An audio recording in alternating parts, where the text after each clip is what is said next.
Muito bem, deixe-me, antes de começar aqui, fazer o registro da presença do nosso irmão Natanael. Você conhece o irmão Natanael? Você não conhece, né? Eu também não conhecia, fiquei conhecendo hoje. Natanael é de Vila Velha, ele tem um filho morando em Patinga, então ele veio visitar o filho e veio participar do estudo bíblico. E eu descobri que o irmão do Natanael foi meu colega de seminário, não é? Ele é irmão do reverendo Samuel Rios, que está pastoreando lá em Montanha, no Espírito Santo. Obrigado, Natanael, por sua companhia hoje, viu? Espero que Deus abençoe muito a sua vida.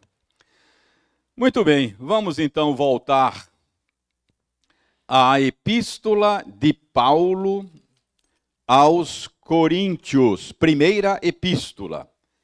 Ela tem sido objeto da nossa análise nas últimas semanas. Estamos ainda, no capítulo 7 de primeira aos Coríntios. Hoje vamos ler até 35, 25 a 35. Primeira epístola de Paulo aos Coríntios, capítulo 7, versos 25 a 35. Ansiosamente aí a leitura que farei. Diz o seguinte: com respeito às virgens, não tenho mandamento do Senhor. Porém, dou minha opinião, como tendo recebido do Senhor a misericórdia de ser fiel. Considero, por causa da angustiosa situação presente, ser bom para o homem permanecer assim como está. Estás casado? Não procures separar-te. Estás livre de mulher? Não procures casamento. Mas se te casares, com isto não pecas. E também, se a virgem se casar, por isso não peca. Ainda assim, tais pessoas sofrerão angústia na carne, e eu quisera poupar-vos. Isto, porém, vos digo, irmãos, o tempo se abrevia. O que resta é que não só os casados sejam como se não, ou como se o não fossem, mas também os que choram, como se não chorassem, os que se alegram, como se não se alegrassem, e os que compram, como se nada possuíssem, e os que se utilizam do mundo, como se dele não usassem, porque a aparência deste mundo passa. O que realmente eu quero é que estejais livres de preocupações. Quem não é casado cuida das coisas do Senhor, de como agradar ao Senhor. Mas o que se casou cuida das coisas do mundo, de como agradar a esposa, e assim está dividido. Também a mulher, tanto a viúva como a virgem, cuida das coisas do Senhor, para ser santa, assim no corpo como no espírito. A que se casou, porém, se preocupa com as coisas do mundo, de como agradar ao marido. Digo isto em favor dos vossos próprios interesses. Não que eu pretenda enredar-vos, mas somente para o que é decoroso e vos facilite o consagrar-vos desimpedidamente ao Senhor. Então, até aí, até o verso 35. Vamos orar, pedindo ao Senhor que nos dê a graça da iluminação.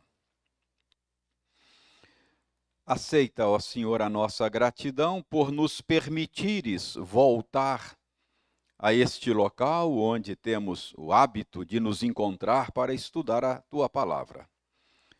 Obrigado pela porção da Escritura que acaba de ser lida. E agora, quando haveremos de nos esforçar para compreender o que significa, qual é o sentido destas palavras ora lidas, que o Senhor nos abençoe de uma maneira tal que possamos conseguir uma boa compreensão deste texto. Que tu queiras, por meio deste texto, falar ao nosso coração. Nós oramos em nome de Jesus. Amém. Irmãos, só para refrescar aqui a sua memória, não é? Nós estamos estudando esta epístola já há algum tempo e temos dado a esta série de estudos o tema Problemas de uma Igreja Local, porque Paulo escreveu esta epístola exatamente para resolver, para tratar pastoralmente de alguns problemas da igreja de Corinto. Mais especificamente no capítulo 7, eu já disse a vocês que Paulo está respondendo uma série de perguntas que chegaram a ele por meio de uma carta que ele recebera da igreja de Corinto.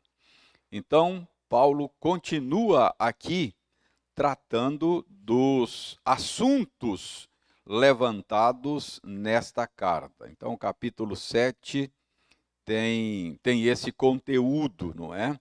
Você percebe logo no primeiro versículo do capítulo 7 que Paulo começa: quanto ao que me escrevestes. Então, ele está se referindo a algo que escreveram a ele, uma série de perguntas. Nós já vimos que a gente precisa se esforçar para imaginar que tipo de pergunta fizeram a Paulo, porque nós não temos esta carta. Então a gente tem as respostas e fica imaginando as perguntas. E vimos no último estudo que Paulo defende uma tese de que seria bom para que os seus leitores permanecessem na condição em que eles foram alcançados pela graça de Deus.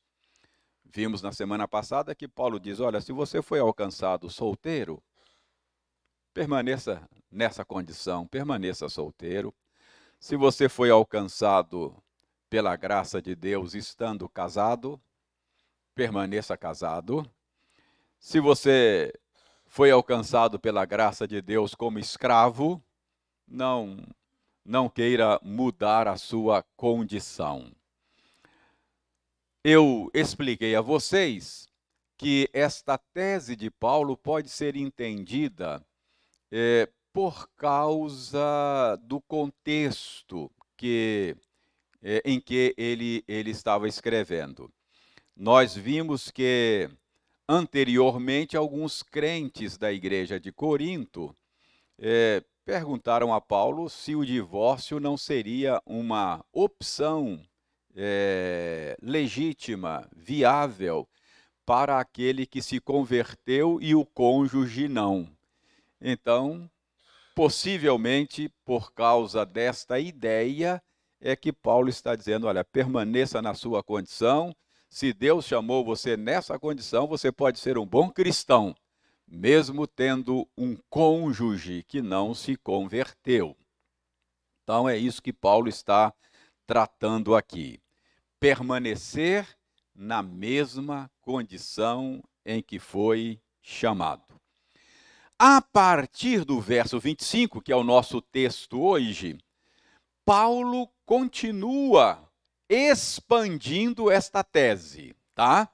Então, qual é a tese? Você deve permanecer na condição em que você foi chamado. Então, agora, Paulo continua tratando desse assunto e ele vai expandir um pouco mais esse assunto. que ele vai fazer agora? Ele vai dar as razões pelas quais ele defende esta tese. Então, veja aí no verso 25, não é?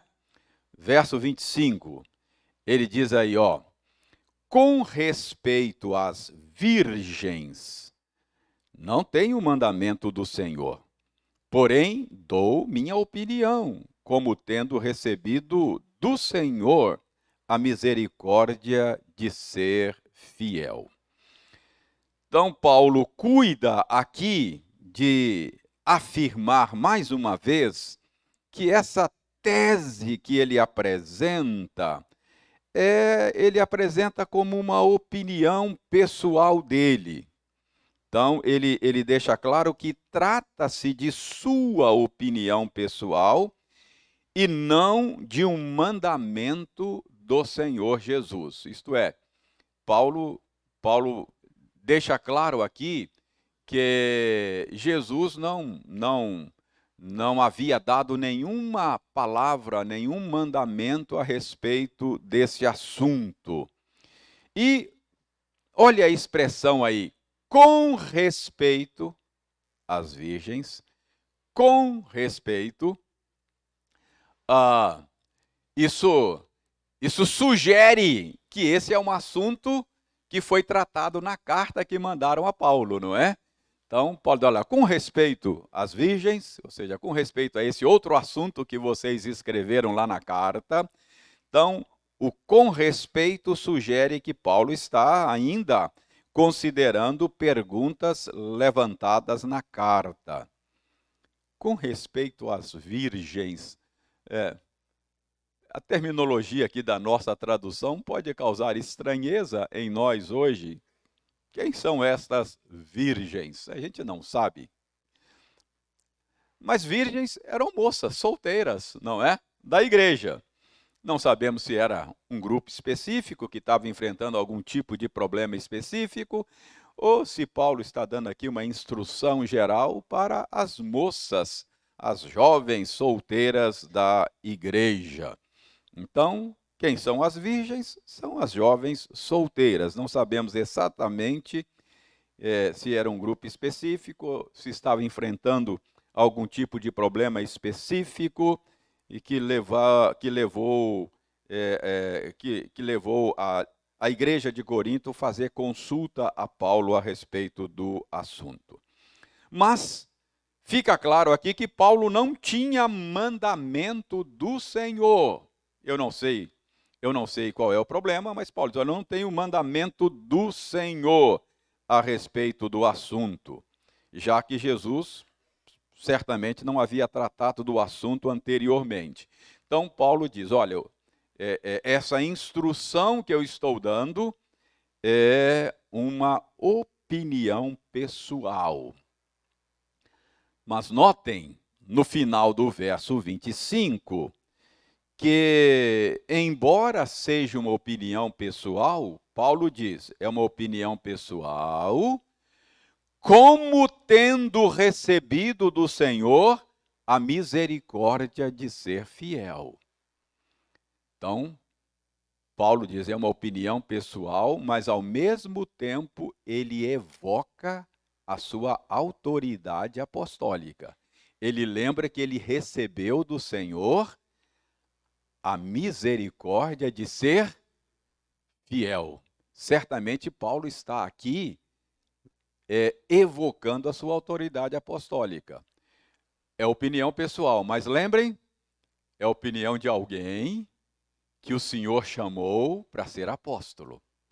É a opinião de alguém que recebeu a graça e a misericórdia de ser fiel. Portanto, é uma opinião confiável. O que é fiel? É confiável. Está claro o que significa essa expressão no final aí? Como tendo recebido do Senhor a misericórdia de ser fiel. Então, Paulo, no verso 25, lembra que é uma opinião pessoal, mas ele lembra também que é a opinião de alguém que tem autoridade apostólica. Isto é, Jesus não falou sobre esse assunto, mas eu estou aqui dando a minha opinião pessoal e eu quero lembrar a vocês que é a opinião de alguém que recebeu autoridade apostólica. Isso que Paulo, assim que Paulo introduz essa sessão. Versos 26 e 27. Então, depois dessa introdução, nos versos 26 e 27, Paulo vai dar a razão de sua opinião. Leio agora os versos 26 e 27. Considero, por causa da angustiosa situação presente, ser bom para o homem permanecer assim como está. Estás casado? Não procures separar-te. Estás livre de mulher? Não procures casamento. Então, qual é a tese? A tese é: permaneça na condição em que você foi chamado. Jesus mandou fazer isso? Paulo diz: não mandou. É opinião minha. Opinião minha. Mas é opinião minha que recebi do Senhor a graça do apostolado, não é? E agora ele vai dar razão. Se você perguntar: Paulo, mas por que você está dizendo que a gente deve permanecer na condição em que fomos chamados? Aí ele vai dar a razão. É por causa da angustiosa situação presente. Essa é a razão pela qual Paulo está mandando os seus leitores permanecer na condição em que eles se encontravam. Por causa da angustiosa situação presente. O que é isso? Que angustiosa situação presente é esta? Irmãos, certamente Paulo está falando do contexto difícil do primeiro século para o cristão. No contexto da época, ser cristão, estar identificado com o Senhor, tinha implicações muito sérias. Paulo escreveu essa carta aí em meados do primeiro século. Não fazia muitos anos que Jesus havia sido condenado e que havia sido executado como um líder de uma seita perniciosa, que era uma ameaça, não é? Para o Estado, para a sociedade. Era uma seita que precisava ser banida. Então, no contexto da época, estar identificado com o Senhor Jesus implicava muitos problemas, muitas privações, incompreensões, abandono da família, não é? Aqueles que se convertiam ao cristianismo, muitas vezes acabavam sendo colocados para fora de casa, perdia o apoio familiar, os amigos acabavam rompendo, não é? O relacionamento. Então, o sujeito perdia reputação, perdia bens, os bens muitas vezes eram confiscados, arrestados pelo Estado, não é? Isso sem contar a possibilidade que acontecia, inclusive, não apenas a possibilidade, mas efetivamente, prisões, açoites e até morte. Então, seguir a Cristo naquela situação era uma situação angustiosa, não é? Então, Paulo está dizendo aqui, olha, gente, eu estou dizendo para vocês que devem permanecer na condição em que vocês foram chamados por causa da angustiosa situação presente. Então, a razão que ele dá é esse contexto da época. É isso que significa angustiosa situação presente. Isso é reforçado, essa minha interpretação ganha corpo, ganha peso. Se você olhar o verso 32, por exemplo, da nossa passagem. Aí no verso 32, Paulo diz que a razão que o move é que ele queria que eles estivessem livres de preocupações. Não está aí no verso 32? O que realmente eu quero, diz Paulo, é que estejais livres de preocupações. Numa situação de perseguição, não é? De ameaça, você enfrentar uma situação angustiosa assim sozinho, sem mulher e filhos, não é? É menos sofrido. É menos sofrido. Então, Paulo diz que naquela situação não seria bom casar-se, não é? Essa é a ideia aqui e é isso que Paulo está ensinando. Eu disse a vocês que, para que vocês entendessem, uma situação hoje talvez fosse um jovem ou uma jovem que se sente chamada para fazer trabalho missionário no mundo islâmico, por exemplo, vai para um país muçulmano, onde pregar uma fé diferente da fé islâmica é cometer um crime que pode ser punido com pena de morte. Então você poderia dizer para um jovem, olha, rapaz, acho que nessa situação é melhor você ir solteiro. É melhor não se casar, porque é, mas você é contra o casamento? Eu diria, não, eu só quero livrar você de algumas preocupações. É mais fácil para você, estando solteiro, cumprir essa sua vocação. Essa é a sua vocação? É isso que você quer? É isso que você entende que Deus quer de você?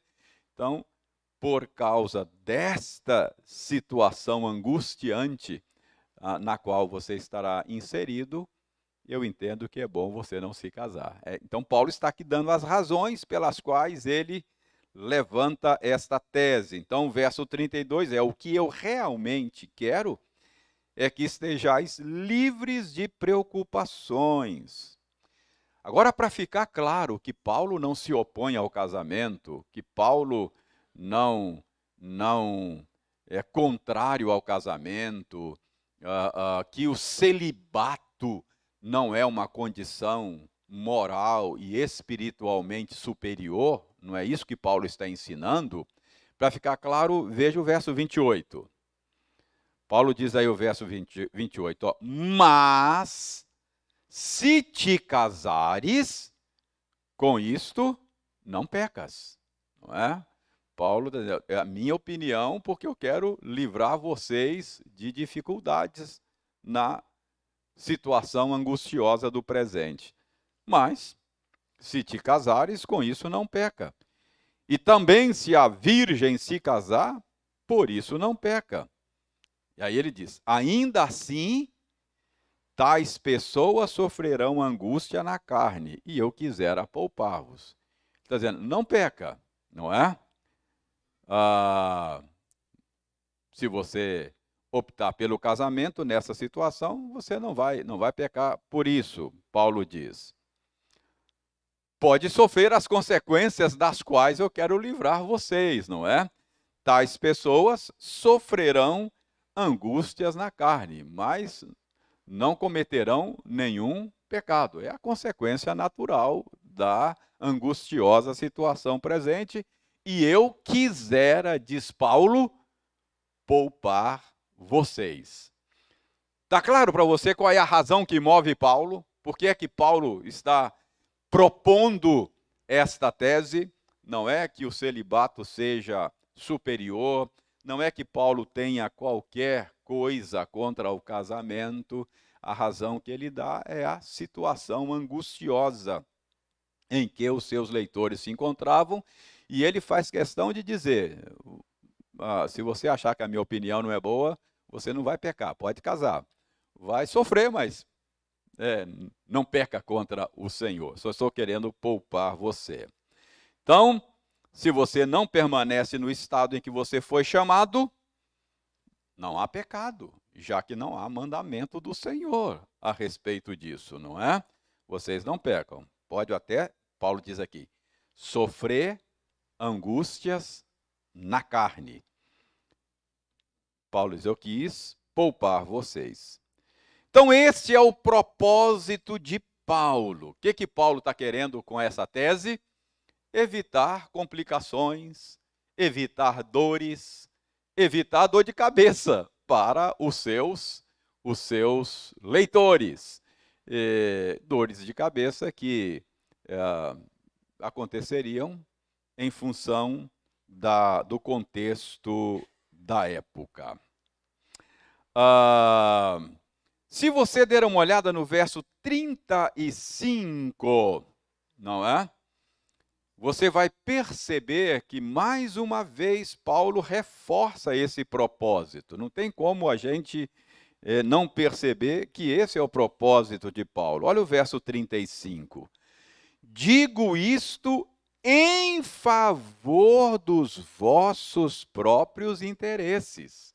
Então, Paulo está dizendo, olha, eu estou propondo que permaneçam na condição em que vocês foram chamados, em favor dos vossos interesses. Então, Paulo estava sendo movido pelo interesse dos seus leitores, não é? Dos crentes lá da igreja de Corinto. Então, ele diz aí, digo isso em favor dos seus interesses.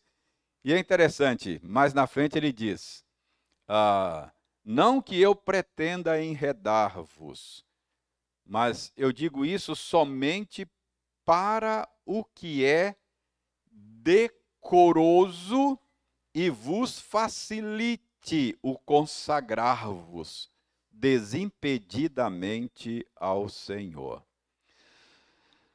Aqui Paulo diz que estava visando o que é decoroso, não é? Está aí, ó, mas somente para o que é decoroso e facilitar a vida de vocês no serviço cristão.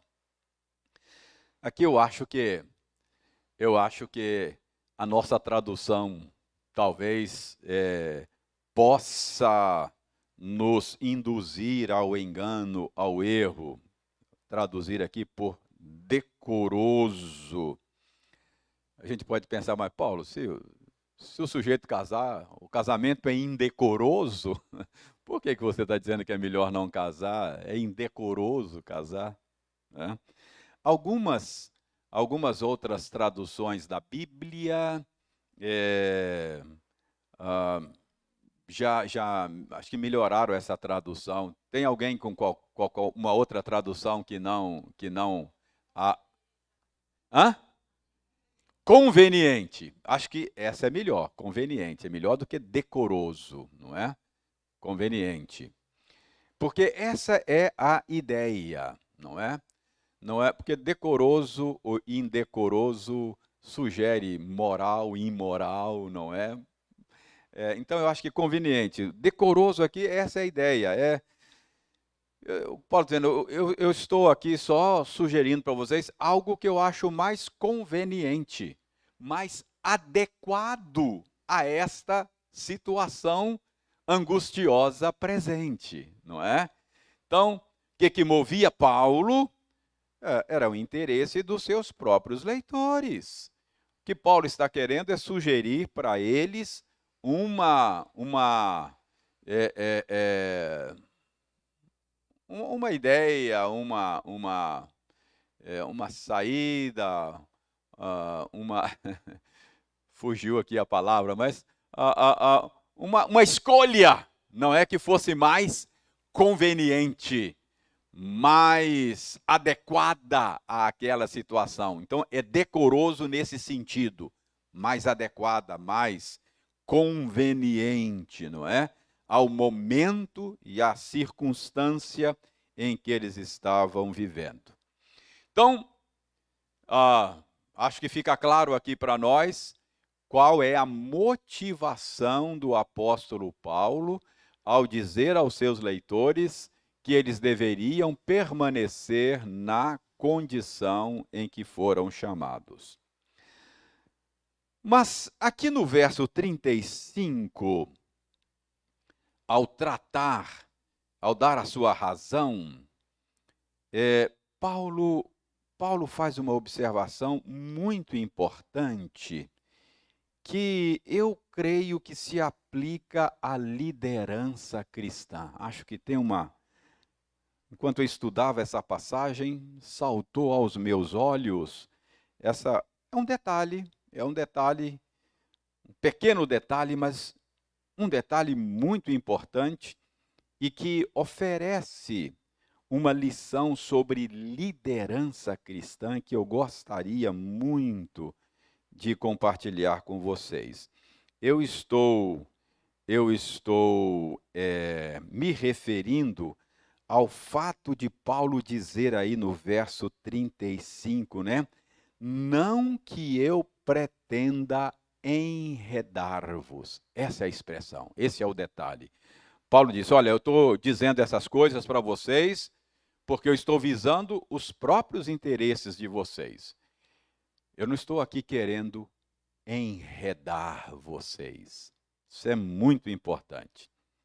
Não que eu pretenda enredar-vos.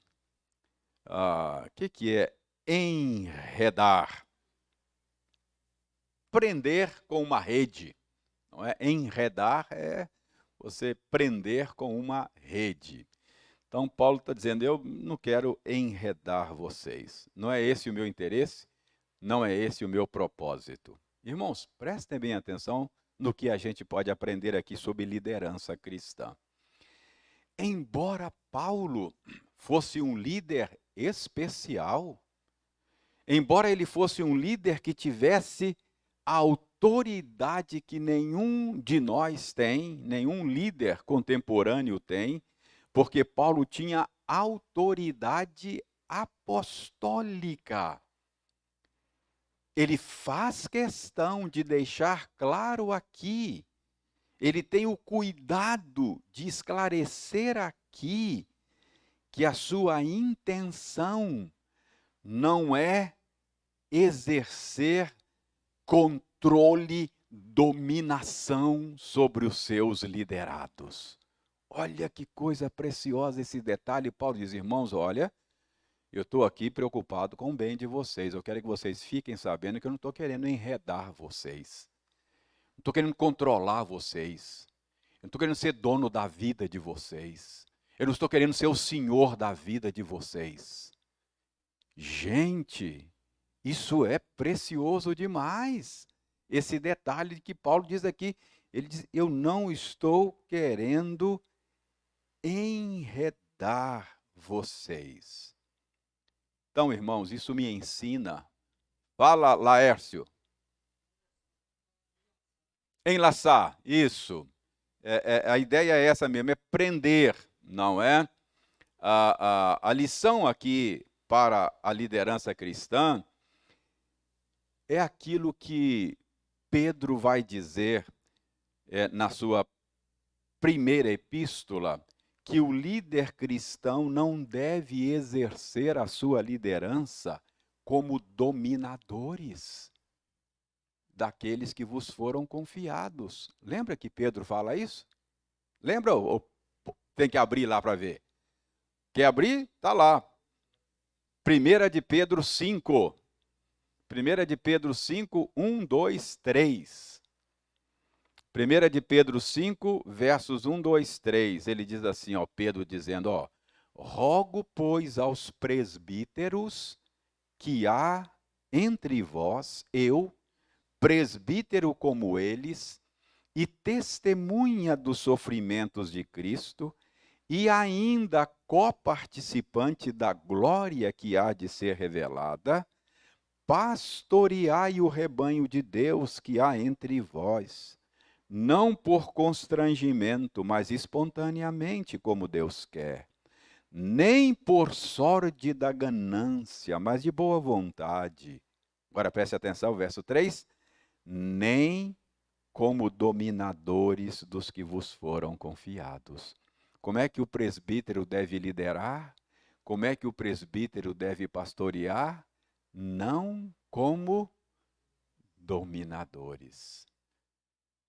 É isso que Paulo está dizendo, irmãos. Eu estou aqui propondo esta atitude, essa escolha, mas, por favor, não pensem que eu quero enredar vocês, laçar vocês, dominar vocês, ser o dono da consciência de vocês. Isso é muito importante, porque isso nos lembra que mesmo um apóstolo, ele deixa claro que ele não lidera como um dominador, não é? Irmãos, é claro que isso não significa que Paulo seja um proponente de uma liderança relapsa. Paulo não é um proponente de uma liderança descuidada, de uma liderança frouxa. Nós já vimos nessa carta mesmo, lá no capítulo 5, que ele dá um puxão de orelhas na liderança da igreja de Corinto, que estava fazendo vistas grossas a um imoral da comunidade e não tinha disciplinado o sujeito ainda. Lembra lá, capítulo 5, que Paulo corrige a igreja por causa da frouxidão dela com a disciplina eclesiástica. Então, não é que Paulo propõe uma liderança relapsa, frouxa, descuidada. O que Paulo reconhece, meus irmãos, é a existência de um espaço de soberania sobre a vida das pessoas que pertence somente a Cristo. Nós não somos senhores da consciência de ninguém. É isso que Paulo está dizendo. Somente Cristo é Senhor sobre a consciência das pessoas. Há um espaço de soberania de Cristo sobre as almas das pessoas que o líder cristão precisa respeitar. É isso. Abra Romanos capítulo 14.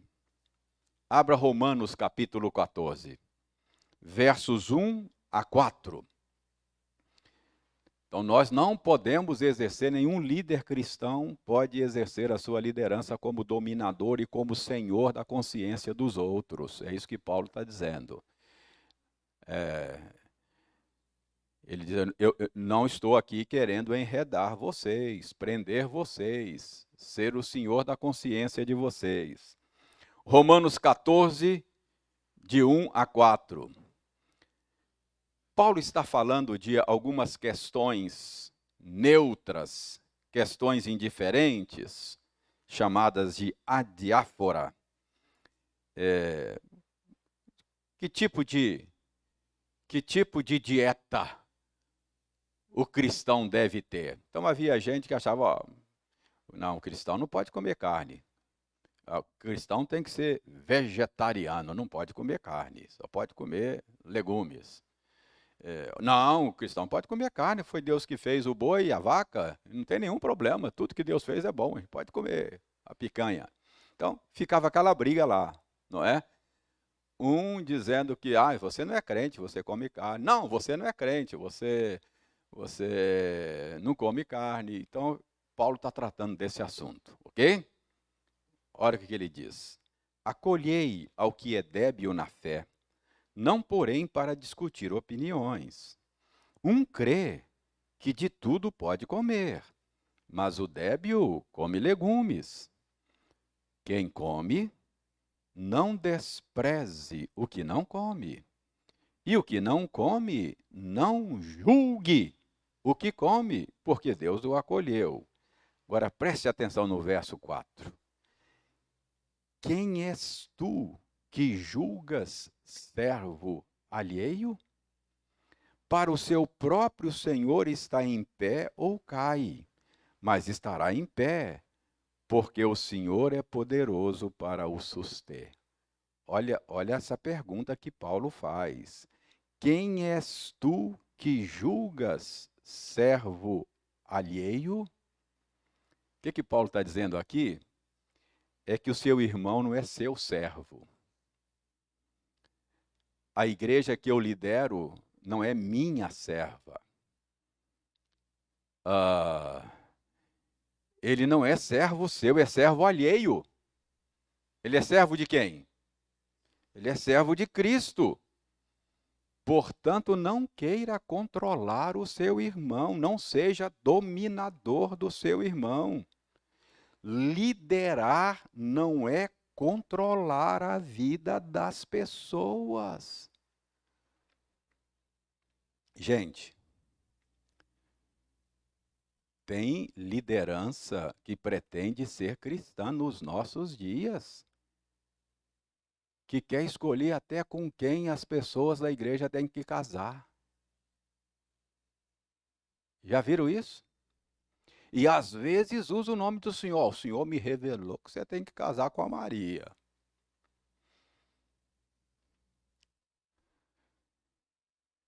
Quem és tu que julga servo alheio? Ele não é seu servo. Você não é dono da consciência dele. Claro, eu posso liderar os jovens da minha igreja e dar a eles princípios para escolher um pretendente.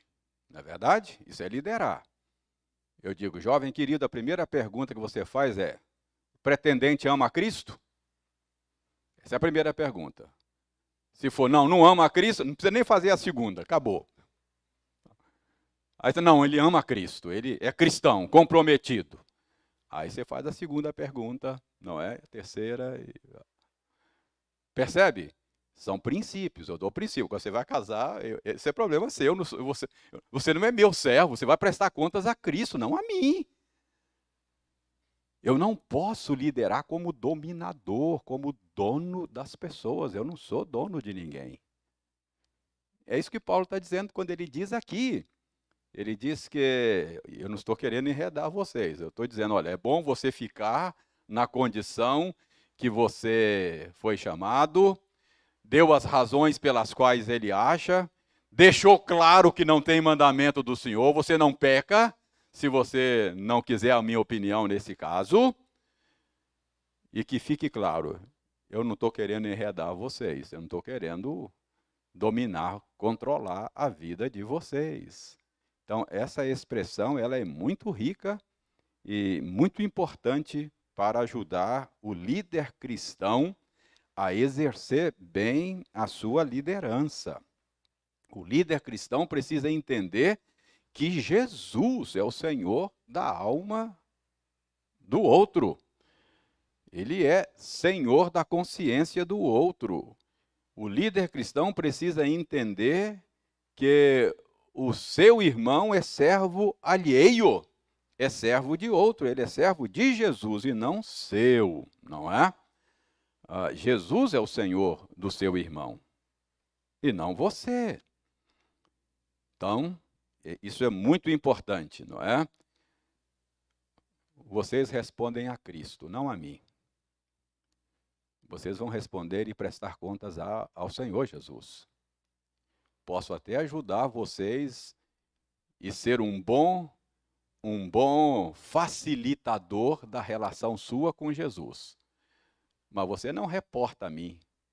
Você não presta contas a mim. Você é servo alheio. Você vai prestar contas ao Senhor e não a mim. Eu preciso ter isso muito claro. Eu sou apenas um facilitador da sua relação com o seu Senhor. Você é servo alheio, você não é meu servo. É isso que Paulo ensinou e é isso que Paulo praticou, não é? Paulo, ao escrever essa carta, ele está pastoreando a igreja de Corinto, e era assim que ele pastoreava, não é? Então, você vai lidar com o Senhor. Aí em Romanos 14, veja para você ver aí, ainda no capítulo 14 de Romanos, verso 12, Paulo deixa isso claro, a quem que você presta contas. 14, 12. Assim, pois, cada um de nós dará contas de si mesmo a Deus. Não é? Isso tem que ficar muito claro. E eu diria, irmãos, que não apenas o líder, mas o liderado precisa compreender isso, sabe? Nesses quase 40 anos de experiência pastoral, cuidando do povo de Deus, uma honra para mim, privilégio. Eu tenho percebido que, às vezes, o próprio liderado não percebe isso, que não entende, não é? Que há um espaço de soberania que pertence somente ao Senhor.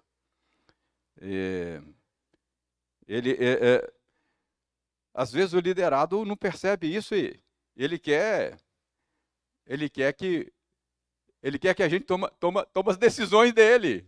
Eu digo, não, cara, isso é responsabilidade sua. Posso dar aqui algumas orientações, algumas dicas, não é? Alguns princípios. Posso até dizer o que eu faria se eu estivesse no seu lugar, mas a decisão é sua, não é? Às vezes acontece isso, né? A ovelha traz a gente, o problema, tal, aí passou. Eu digo, cara, se não tem mandamento se tem mandamento do Senhor, você fala, esse é o mandamento do Senhor, toma a sua decisão. Mas se não tem mandamento do Senhor, não é? Normalmente é nesses casos cinzas, não é?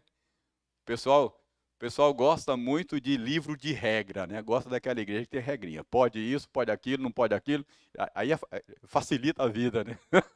Mas não é assim. Cristianismo não é isso, não é livrinho de regra, não é? Aí a gente dá alguns princípios, algumas orientações. Aí, mas reverendo, que eu tenho que fazer? Qual a escolha que eu faço? Eu vou para a direita ou vou para a esquerda? Eu falo, cara, não sei. Você tem que escolher, não é?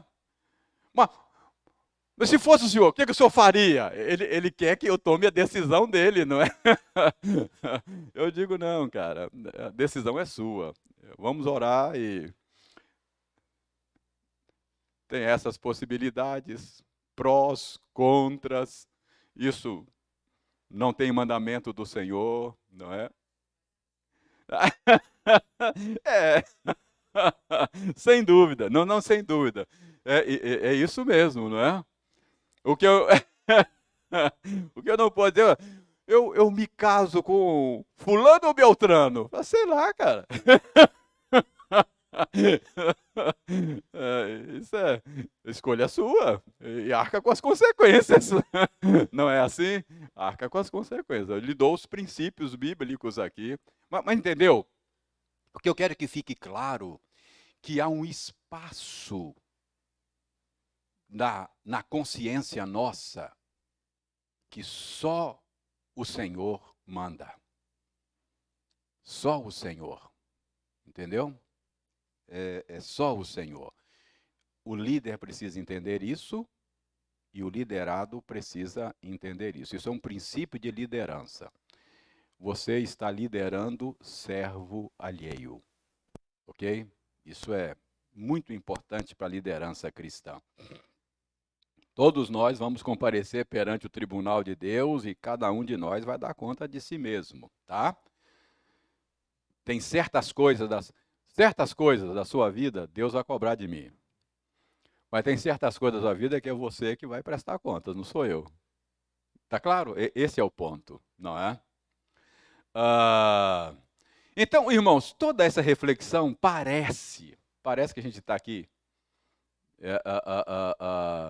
fazendo uma digressão enorme, não é? Mas é porque Paulo disse no verso 35 que ao emitir a opinião dele sobre ficar solteiro e não se casar naquela situação, ao dar essa opinião, ele deixa claro que ele não estava pretendendo dominar, controlar, prender, enredar os seus irmãos. Então é por isso que eu fiz toda essa digressão, porque Paulo estava dizendo que ele estava respeitando a esfera de soberania da consciência que pertence somente a Cristo. Isso é muito importante, não é? Sobretudo nessas questões neutras. E nos nossos relacionamentos, né? Hoje seria: cristão pode tomar vinho ou não pode tomar vinho? Pode tomar bebida alcoólica? Aí tem gente que, não, eu acho que não deve tomar. Ok. Aí tudo bem, ok. Mas aí quer controlar a consciência do outro e dizer: você não é crente porque você toma vinho, ou você não é crente porque você não toma. Que é isso? Você quer controlar servo alheio? Isso é dominação, isso é controle. Cada um vai prestar contas a Deus nessas questões indiferentes. Entendeu? É claro que existem questões que são questões que têm mandamento do Senhor. Se tem o mandamento do Senhor, aí não tenho dúvida.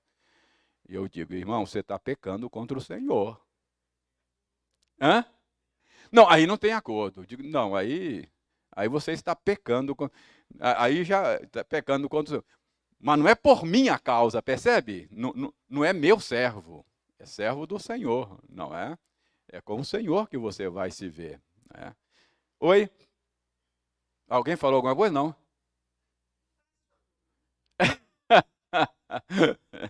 Ok. Então, verso 35. E nos versos 29 a 31, Paulo vai oferecer um importantíssimo princípio que deve nortear a vida cristã em todos os tempos, todas as épocas, todos os contextos. Isso é importante. Até agora, nós vimos que Paulo deu um princípio por causa daquela angustiosa situação presente da época. Mas nesse contexto, ele dá um princípio agora que se aplica a todas as épocas e em todos os contextos. Versos 29 a 31. Isto, porém, vos digo, irmãos, o tempo se abrevia. O que resta é que não só os casados sejam como se o não fossem, mas também os que choram como se não chorassem, e os que se alegram como se não se alegrassem, e os que compram como se nada possuíssem, e os que se utilizam do mundo como se dele não usassem, porque a aparência deste mundo passa. Então, qual é o princípio aqui?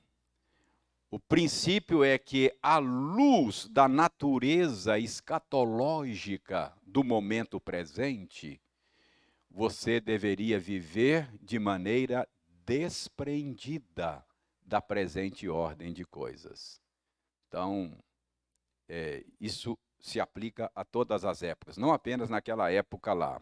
Olha o que Paulo diz aí: o tempo se abrevia. O que é isso? O que significa isso? Paulo está falando da natureza escatológica do momento presente. Nós estamos vivendo um tempo escatológico. Escatologia é aquela parte da teologia que estuda o fim dos tempos. Então, dizer que estamos vivendo um tempo escatológico é dizer que já estamos vivendo o tempo do fim. O fim já começou. Nós não estamos mais esperando o início do fim. Nós estamos esperando o fim do fim. O fim já começou. Quando foi que o fim já começou? Quando Cristo esteve aqui a primeira vez. Então, na primeira vinda do Senhor, ele já inaugurou o novo e já condenou o velho. Na primeira vinda do Senhor aqui, ele já ele já estabeleceu uma nova ordem de coisas. É claro que esse novo que Jesus trouxe, ele ainda não está perceptível aos sentidos das pessoas. O reino de Deus já está entre nós. A morte já foi vencida. O novo já foi inaugurado. Mas ele só pode ser percebido com os olhos da fé. Jesus falou para Nicodemos: se você não nascer de novo, você não pode ver o reino de Deus. Ele está aí, mas você não pode ver. Só quem nasce de novo é que percebe a presença desta nova realidade inaugurada pelo Senhor. Então, dizer que o tempo se abrevia é dizer da natureza da era presente. O texto que o Wildeir leu conosco diz lá que nós não devemos amar o mundo, nem as coisas que há no mundo, porque o mundo passa. O presente no grego poderia ser traduzido assim: o mundo está passando. Essa é a ideia. Aquele, porém, que faz a vontade do Senhor, esse, olha, tem alguma coisa que passa e alguma coisa que permanece, que fica. Então, o novo, o permanente, já chegou. O que vai ficar já chegou. E o velho, o descartável, já está passando. Então, se você vive agarrado, preso à presente ordem de coisas, você está preso ao descartável. Vai passar. Você está salgando carne podre. Você está comprando ações de uma companhia que já abriu falência. Percebe? Então é isso que Paulo diz aí aos Coríntios, na passagem que nós estamos analisando. Isto, porém, vos digo, irmãos, o tempo se abrevia. Então, como é que a gente deve viver nesse mundo? Os que choram, como se não chorassem. Os que se alegram, como se não se alegrassem. Os que compram, como se nada possuíssem.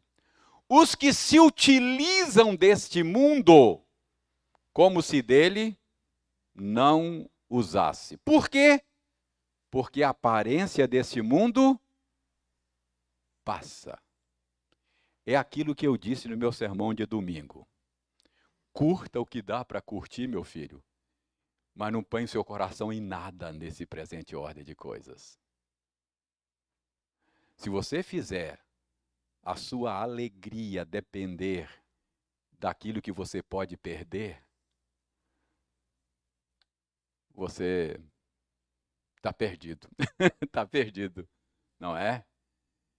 Você tem que fazer a sua vida depender daquilo que é permanente, que era, que é e que há de ser. Percebe? Então, você deve ajuntar tesouros aonde, que Jesus falou? Onde traça e ferrugem não corrói. Onde vai permanecer. Tá claro? Então, esse é o princípio do desprendimento. Gente, isso é libertador. Isso é libertador. Isso é libertador. Uau! Significa que você não vai apreciar as boas coisas do momento presente? Não, tem coisas boas aqui. Mas como eu disse no domingo, isso são apenas reflexos de um bem durável e permanente que está acima do sol. Então é isso que Paulo está dizendo. É assim que você tem que viver nesse mundo. É casado? Curta seu casamento, mas viva como se não casado fosse. Vai chegar um momento que você vai sepultar o seu cônjuge, ou você vai ser sepultado por ele. Então curta como se não casado fosse. Você tem bens? Ok, agradeça a Deus, use para a glória dele.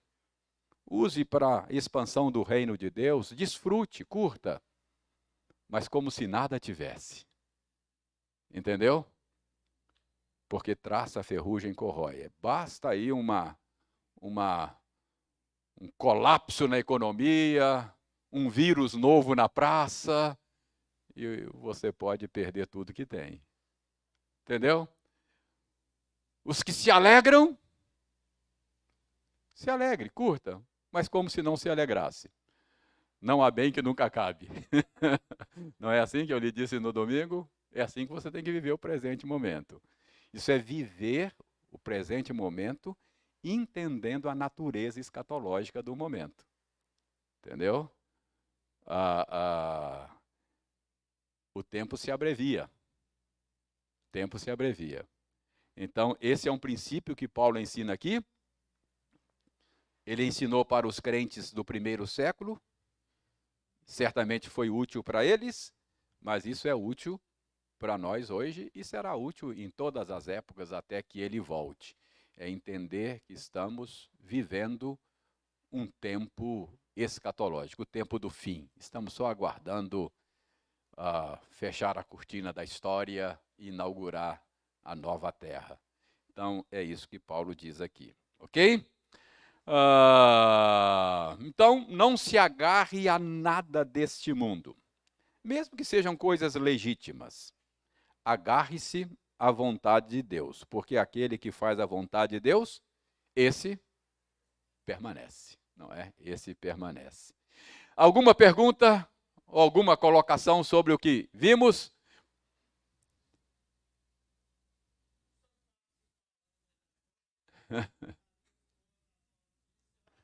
Ô, Juimar, não conheci você não, cara. Você é de máscara e eu sei uns óculos. Espera aí. Não, agora você tirou e eu coloquei aqui, ó. eu não reconheço daqui aí, não reconheço não. Ok, pode falar, desculpe.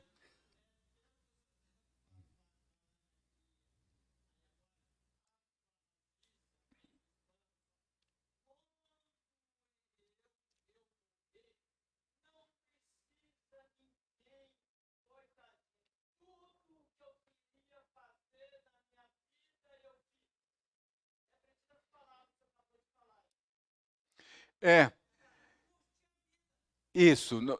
Não faça do seu relacionamento conjugal a sua vida. Gente, eu sei que eu corro um risco tremendo de ser mal entendido. A Eliane demorou para entender isso, ela ficava brava quando eu falava essas coisas com ela. Mas veja bem, mas é isso mesmo, é isso mesmo. E não foi eu que falei isso, não. Quem falou isso foi Jesus. O que Jesus falou para Saulo? A minha graça. Você não precisa de casamento, você não precisa de dinheiro, você não precisa de saúde, você não precisa de nada do presente momento. Você precisa da graça do Senhor. Ela é melhor do que a vida. A minha graça te basta. Essas coisas são ilegítimas? Não. Essas coisas são ruins? Não. Mas estas coisas do presente momento são só as entradas. O prato principal será servido depois. Então, não coloque o seu coração nas entradas. O que está preparado para nós na nova terra, coloca no chinelo qualquer casamento bom desse momento. Entendeu? É só uma antecipação de algo maior. Isso é viver na santa expectativa do novo que já começou. A gente só está curtindo as primícias. são os primeiros frutos de uma grande colheita que virá ainda. Ah, Maranata, vem, Senhor. A gente precisa entender que nós somos forasteiros aqui, né? Não é isso que nós cantamos domingo? Mais belo que um rosal, o lar celeste tem a bênção imortal. Quer dizer, mais belo que um rosal, muitos pés de rosas, um jardim bonito, cheiroso, encantador. O que tem lá é muito mais atraente. Por quê? Porque lá nós vamos ver o nosso Senhor face a face. Como diz Pedro, é aquele que nós não vemos, mas amamos. Já viram isso na primeira epístola de Pedro? Eu gosto desse versículo aqui. Abra a primeira epístola de Pedro. Eu vou dizer para vocês uma coisa que sempre me vem à mente. Parece uma bobeira, sabe? Mas sabe que eu me emociono? Eu vou contar para vocês aqui. A primeira de Pedro, você quer ver? Pedro, João, Pedro, primeira de Pedro. Falando do sofrimento presente e tal. Veja bem, ó. Verso 8, capítulo 1.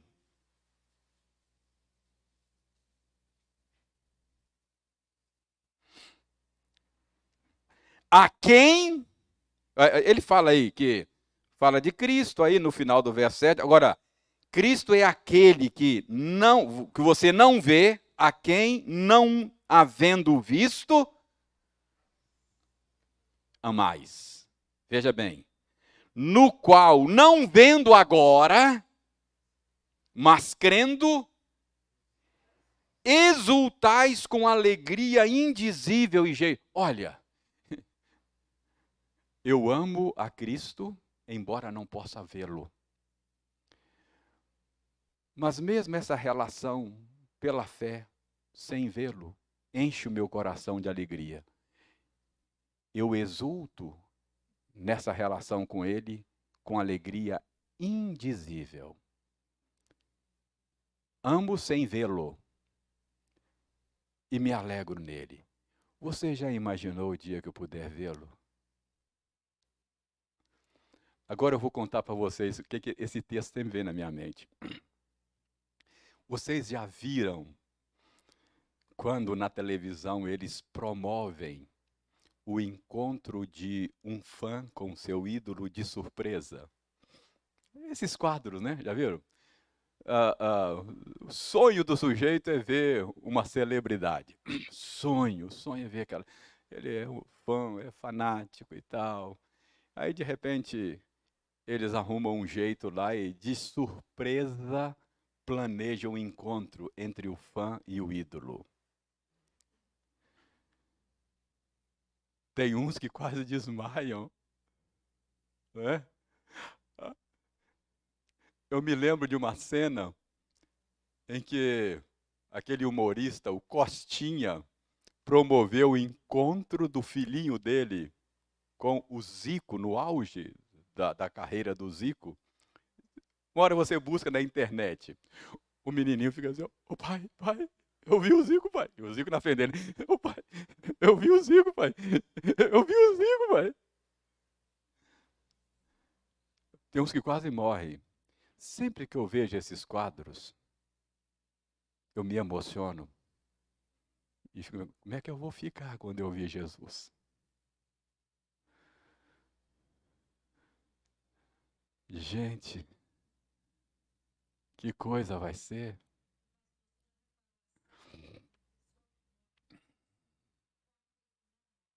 Hum, uhum, uhum,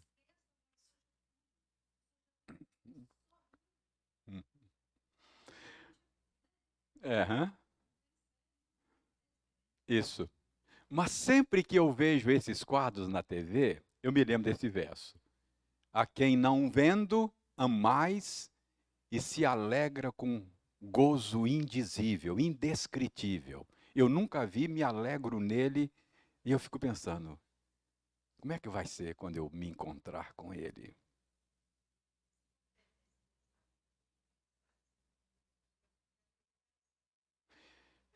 E vamos ficar para sempre com ele.